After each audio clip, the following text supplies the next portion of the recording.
Episode 2: Life in Jannah and the Beginning of the Trial. After the creation of Hazrat Adam as, Allah placed him in the eternal gardens of Jannah, an abode unlike anything the human mind can imagine. Every corner of paradise glowed with beauty, purity, and divine peace. Rivers flowed beneath crystal pathways, fruits hung ready for those who wished for them, and the air carried a fragrance no earthly senses have ever experienced.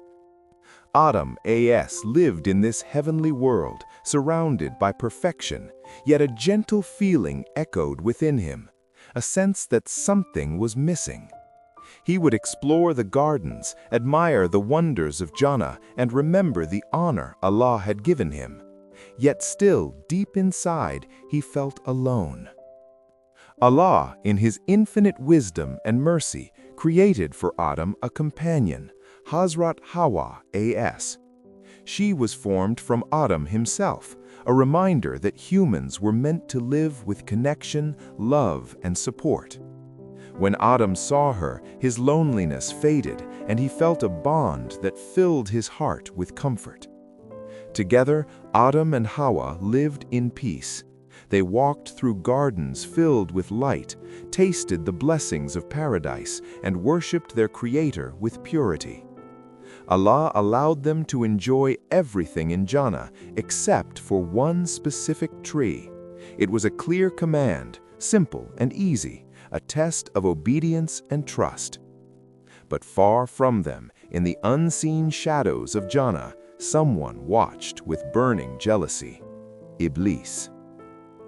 Once, Iblis was among the highest ranks of the worshippers, but when Allah commanded the angels to bow before Adam as, he refused. His heart was filled with arrogance, pride, and hatred. He believed himself superior because he was created from fire, while Adam was created from clay. His refusal became the moment of his downfall. When Allah expelled him from Jannah, Iblis made a terrible promise: "I will mislead Adam and his children. I will attack them from every direction.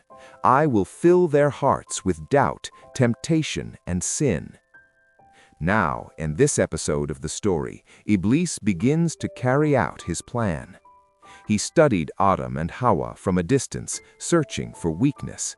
He knew he could not force them into sin. He could only whisper. He could only deceive. He could only tempt. And so the whispers began. But in the beginning, Adam as did not respond. He was protected, guided, and fully aware of Allah's command. Hawwa, too, walked with faith and clarity. Their hearts were pure, and the whisper of Iblis had no effect. Yet Iblis continued. He waited. He watched.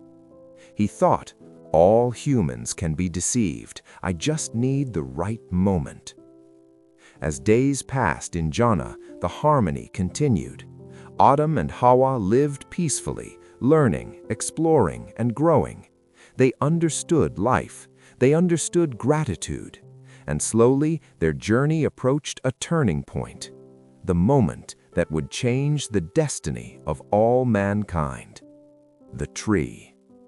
The command was simple: do not go near it. But Iblis planned his deception carefully. He never stopped plotting. His jealousy of Adam burned deeper every day. In the next episode, we witness the moment when Iblis finally finds a way to reach them, a moment that will shape humanity forever. This is the story not just of Adam and Hawwa, but of all of us, the beginning of our test, our journey, and our purpose.